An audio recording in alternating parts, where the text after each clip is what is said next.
ప్రభునందు ప్రియమైన దేవుని సంగమా, ప్రియా దేవుని బిడ్డలారా, మరి యూట్యూబ్ ద్వారా దేవుని వాక్యం వింటున్నటువంటి దేవుని బిడ్డలారా బాగున్నారా?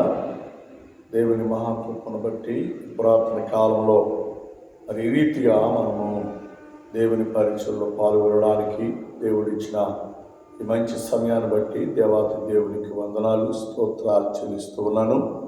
దయచేసి మీరు లేచి ఉంటే పిల్లలు లేకపోతే వాడిని కూడా లేపండి. లేచి ఈ యొక్క మొబైల్ పరీక్షల్లో పాల్గొని దేవుని మాటలు వినాలని ప్రభు పేరట ప్రభు నామంలో మనవి చేస్తూ ఉన్నాను. మరి అందరికీ వందనాలు చెల్లిస్తూ ఉన్నాం. మరి చిన్న పల్లవి పాట పాడుకున్న తర్వాత మరి వాక్య పరీక్షల్లో మనం ముందుకు వెళ్దాం. నడిపిస్తాడు నా దేవుడు, శ్రమలోనైనా నన్ను విడువాడు. నడిపిస్తాడు నా దేవుడు, శ్రమలోనైనా నన్ను విడువాడు.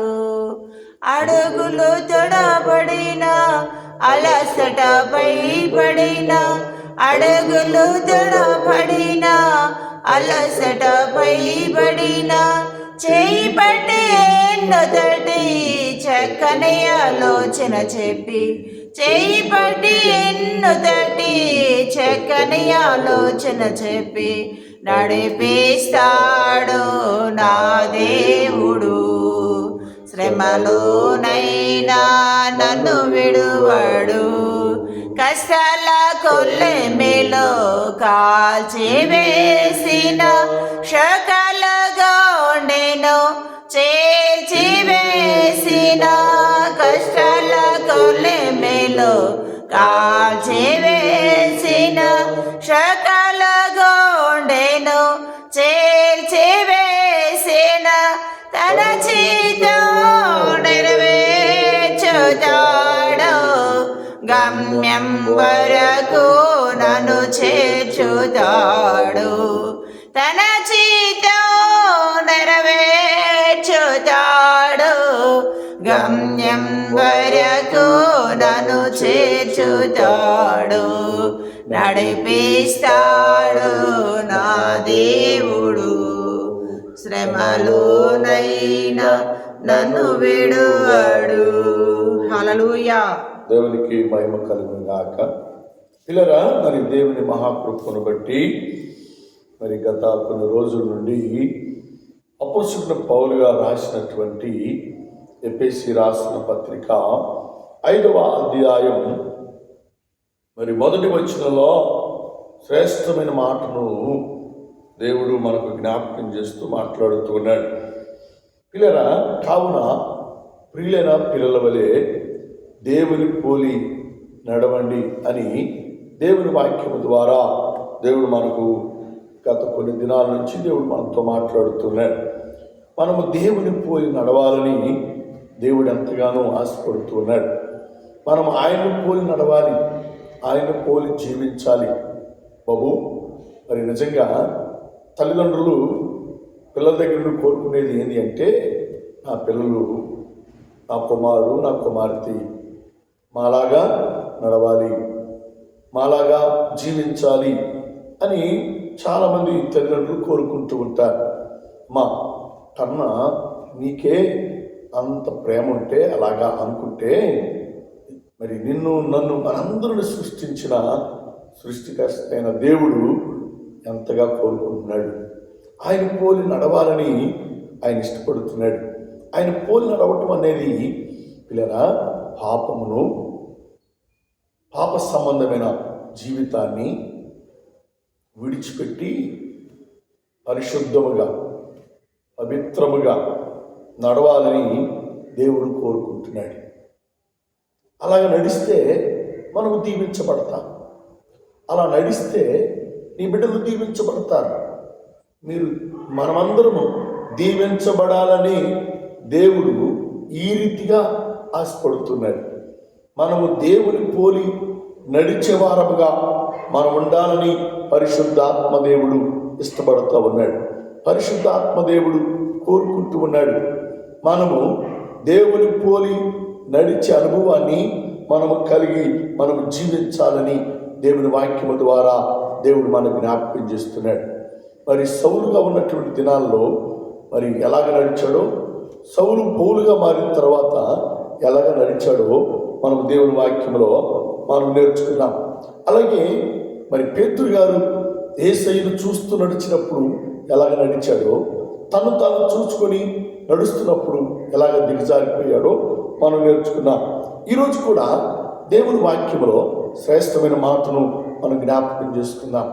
దేవుని వాక్యానుసారముగా జీవించినప్పుడు నవమి చాలా దేవుని చేత దీవించబడింది. నవమి ఇంటి వారు చాలా ఆశీర్వాదకరంగా ఉన్నారు. పిల్లరా, నవమి ఇద్దరు కుమారులు, ఇద్దరు కోడలు కూడా ప్రభువులో ఉన్నప్పుడు చాలా చాలా ఆశీర్వాదకరంగా ఉన్నారు. కానీ దేవుని విడిచింది, దేవుని సహవాసాన్ని విడిచింది, లోకాన్ని చూచిందండి.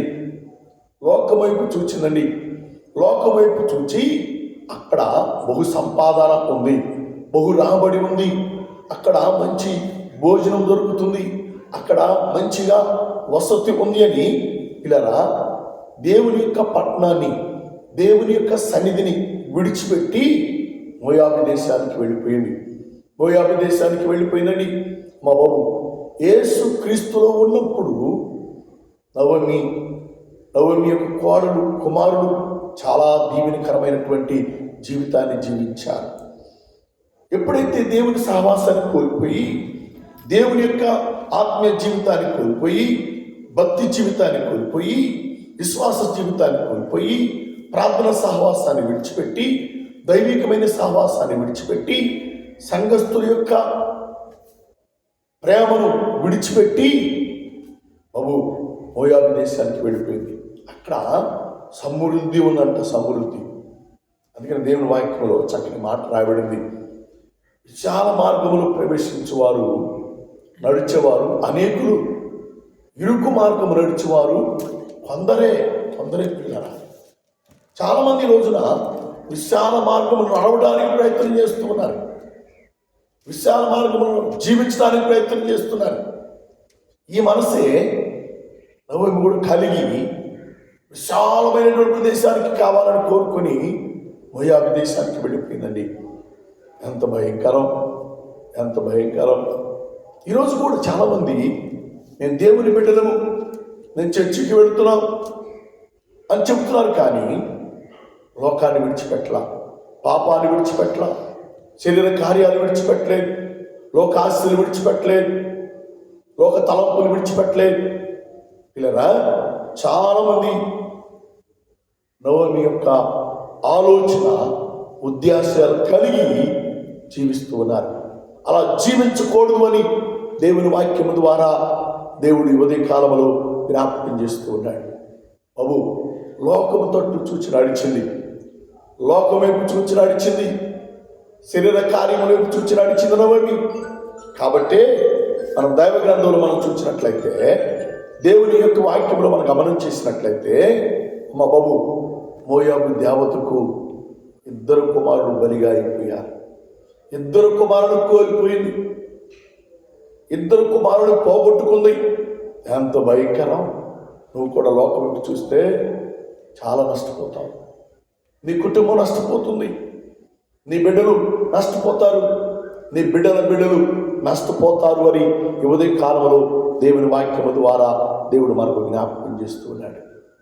దేవుని పోలి మనం నడిచే వారముగా ఉండాలి, దేవుని పోలి మనము జీవించే వారముగా ఉండాలి. కనికరమును సంపాదించుకొని కనికరములో మన జీవితాన్ని నడిపించుకునే వారముగా మనం ఉండాలి. అలాంటి అనుభవాన్ని మనం కలిగి ఉంటే మన జీవితాన్ని దేవుడు బహుగా ఆశీర్వదించువాడై ఉంటాడు, బహుగా దేవుడు దీవించేవాడై ఉంటాడు.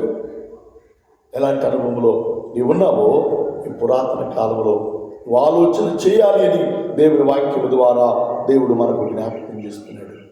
దేవుని పోలి నడవాలి, దేవుని పోలి మనం జీవించాలి, దేవుని పోలి మన జీవితాన్ని కొనసాగించుకోవాలి. అంతేగాని లోకాన్ని పోల్చుకోబాకండి. లోకములో ఉన్న వ్యక్తులను పోల్చుకోబాకండి. శరీరానుసారమైన వారిని పోల్చుకోబాకండి. శరీర కార్యములతో పోల్చుకొని నోవమి నష్టపోయినట్లుగా మీరు నష్టపోకూడదు అని దేవుని వాక్యము ద్వారా దేవుడు మనకు జ్ఞాపకం చేస్తున్నాడు. దేవుని చిత్తానికి భయపడదాం, దేవుని వాక్యానికి భయపడదాం. మనము కనికరము కలిగి నడిచే వారముగా మనం ఉండాలని పరిశుద్ధాత్మదేవుడు కోరుకుంటున్నాడు, పరిశుద్ధాత్మదేవుడు ఇష్టపడుతున్నాడు. కాబట్టి ప్రభునందు పిల్లరా, మనము దేవుని చిత్తానికి లోబడి దేవుని పోలి నడిచినట్లయితే మనం ఎంతగానో దీవించబడతాం. నోవమి లోకం తట్టు చూచి నడిచింది, లోకాచారాన్ని చూచి నడిచింది, కాబట్టి బిడ్డలను కోల్పోయింది. పిల్లలు మనం గమనించేస్తే నోవమి కోడలైనటువంటి రూతు మోయాబు దేశాన్ని విడిచిపెట్టింది, ఆ ప్రజలు విడిచిపెట్టింది. అత్త, మన పట్టణానికి మనం వెళ్ళిపోదాం, దేవుని సన్నిధికి మనం వెళ్ళిపోదాం, దేవుని సహవాసానికి వెళ్ళిపోదాం, కనికరము కలిగి మనం నడుచుకుందాం, అంత కనికరము కలిగి మనం జీవిద్దాం అని రూతు తీర్మానం చేసుకుంది. కాబట్టి దేవుని కనికరము రూతులో ఉంది కనుకనే రూతు ద్వారా నోవమి కుటుంబము ఆశీర్వాదకరముగా మార్చబడింది, దీవెనకరముగా మార్చబడింది. ఉదయ కాలంలో ఒకవేళ మీ అత్త గోడలు ఒకరట్టని ఒకరిట్టని మీ నడతలను మర్చిపోయి ప్రవర్తిస్తున్నారేమో, ఆత్మీయ స్థితిని కోల్పోయి మాట్లాడుకుంటున్నారేమో, అలా ఉండవద్దు. అత్తాకోళ్ళు సమాధాన పడండి, అత్తాకోళ్ళు ప్రేమతో ఉండండి, అత్తాకోళ్ళలో ఐక్యతగా ఉండండి. ఇద్దరు కనికరమును కలిగి నడవండి, కనికరమును కలిగి జీవించండి. నోవమి ఆలోచన వ్యర్థమైపోయింది, నోవమి నడతలు బిడ్డలను కోల్పోయే స్థితికి దిగజారిపోయింది. కానీ ఇప్పుడు కోడలు నడతలు, కోడల్లో ఉన్న కనికరము ఆ కుటుంబానికి ఆశీర్వాదకరంగా మార్చబడింది, దీవెనకరంగా మార్చబడింది. కాబట్టి పిల్లరా, మనము దేవునికి భయపడి దేవుని పోలి మనము జీవించినట్లయితే రూతు వలె మనము దీవించబడతాం. రూతు వలె ఆ కుటుంబాన్ని ఆత్మీయతలో మనం కట్టుకుంటాం, భక్తిలో మనం కట్టుకుంటాం, విశ్వాసంలో మనం కట్టుకుంటాం, దేవుని సహవాసంలో మనం కట్టుకుంటాం. అలాంటి అనుభవాన్ని మనం కలిగి ఉండాలని ఉదయ కాలంలో దేవుని వాక్యం ద్వారా దేవుడు మిమ్మల్ని హెచ్చరిక చేస్తున్నాడు. కాబట్టి దేవుని చిత్తానికి లోబడి దేవుని వాక్యానుసారముగా జీవించండి. అలా జీవిస్తూ దేవుని యొక్క ఆత్మీయ మేలులు, ఆత్మీయ దీవెన ఆశీర్వాదాలు పొందాలని ప్రభు పేరట ప్రభు నామములో మనం చేస్తున్నాను. పిల్లరా, మరి ఈ యొక్క యూట్యూబ్ పరిచర్య కొరకు మీరందరూ కూడా ప్రార్థన చేయండి. యూట్యూబ్ పరిచర్య మీరు వినండి, మీ బంధువులకు, రక్త సంబంధులకు, మీ స్నేహితులకు కూడా ఫార్వర్డ్ చేయండి. అలాగే మరి సబ్స్క్రైబ్ చేయండి, అలాగే బెల్ బటన్ నొక్కండి. మరి దేవుని పరిచర్య కొరకు మీరందరూ కూడా ప్రార్థన చేయండి. అలాగే ఆ సంఘాల కొరకు పరిచర్య ప్రార్థన చేయండి. ఉదయం 7 గంటలకు ఐక్యనగర్ చర్చిలో ఆరాధన జరుగుతుంది. ఆ పరిచయ ప్రాంతంలో ఉన్నవారు ఆరాధనలో పాల్గొనండి. అలాగే తర్వాత 9:30కు అబ్దుల్ కలాం కాలనీ, రామాపురం రోడ్లో ఉన్నటువంటి అబ్దుల్ కలాం కాలనీలో ఆరాధన జరుగుతుంది. ఆ ప్రాంతం వారు ఆరాధనకు పాల్గొనండి. అలాగే 11:30కు ప్యారలై స్కూల్ దగ్గర అందరత్ నగర్ చర్చిలో 11:30కు ఆరాధన జరుగుతుంది. మరి ఆరాధనలో పాల్గొనండి. పాల్గొని ప్రార్థించి దేవుని ఆత్మీయ మేలులు, ఆత్మీయ దీవులను పొందండి. మీరు ఈ టీవీ ద్వారా ఈ పరిచయలో పాల్గొనండి. అనేకులకు ఫార్వర్డ్ చేయండి, అనేకులకు తెలియపరచండి. దేవుడు మిమ్మల్ని, మీ కుటుంబాలను, మీ బిడ్డలను దేవుడు ఆశీర్వదించి దీవించును గాక. ఆమేన్, ఆమేన్. ప్రార్థన చేద్దాం. చిన్న ప్రార్థన. కృపామయుడ, ప్రేమికులు మా తండ్రి, ఇంతవరకు మా మధ్య ఉన్నందుకే నీకు వందనాలు, మాతో ఉన్నందుకే నీకు వందనాలు. ఈ వాక్యము ద్వారా మీరు మాతో మాట్లాడినందుకే నీకు వందనాలు ప్రభువా. అయ్యా, నిన్ను పోలి నడవమని నీ వాక్యం ద్వారా మీరు మాతో మాట్లాడారు. అయ్యా నోవమి, అయ్యా నిన్ను విడిచిపెట్టి, ఆత్మీయతను విడిచిపెట్టి అయా లోకాన్ని చూచింది మోయాబు దేశానికి నడిచింది ప్రభు. మోయాబు దేశం తన జీవితాన్ని కొనసాగించడానికి కుమారులను కోడలను తీసుకొని బయలుదేరి వెళ్ళిపోయిందయ్యా. బిడ్డను పోగొట్టుకుంది, భక్తిని పోగొట్టుకుందయ్యా. కానీ రూతు వచ్చి అత్త, ఈ స్థలము మనకు క్షేమకరమ కాదు, తిరిగి మనము కనికరము కలిగిన పట్టణానికి నడిచి వెళ్దాం, కనికరము కలిగిన ప్రదేశానికి నడిచి వెళ్దాం పదా అని చెప్పి అతను తీసుకొని ప్రభు ఆ దేశానికి వచ్చింది. రూతు ఆశీర్వదకరంగా కుటుంబానికి ప్రభు మార్చారు, ఆశీర్వదించారు. అందును బట్టి నీకు వందనాలు, స్తోత్రాలయ్యా. వాక్యమైన ప్రతి బిడ్డను మీరు దీవించండి. ఈటీవీ పరీక్షలో పాల్గొంటున్న ప్రతి బిడ్డను మీరు దీవించండి. అనేకులను ప్రభువా ఈ పరిచయకునైనా సంఘానికి, సంఘ సహవాసములకు వచ్చినట్లుగా నీ కార్యాలు జరిగించమని, ఈ కృపలో బలపరచమని, ఆశ్చర్య కార్యములు, అద్భుత కార్యాలు సంఘాలలో ఈటీవీ పరిచయం ద్వారా మీరు జరిగించమని, మహిమ ఘనత ప్రభా మీరు పొందుకోమని యేసుని నామమున తండ్రి. ఆమేన్, ఆమేన్, ఆమేన్. అందరికీ వందనాలు.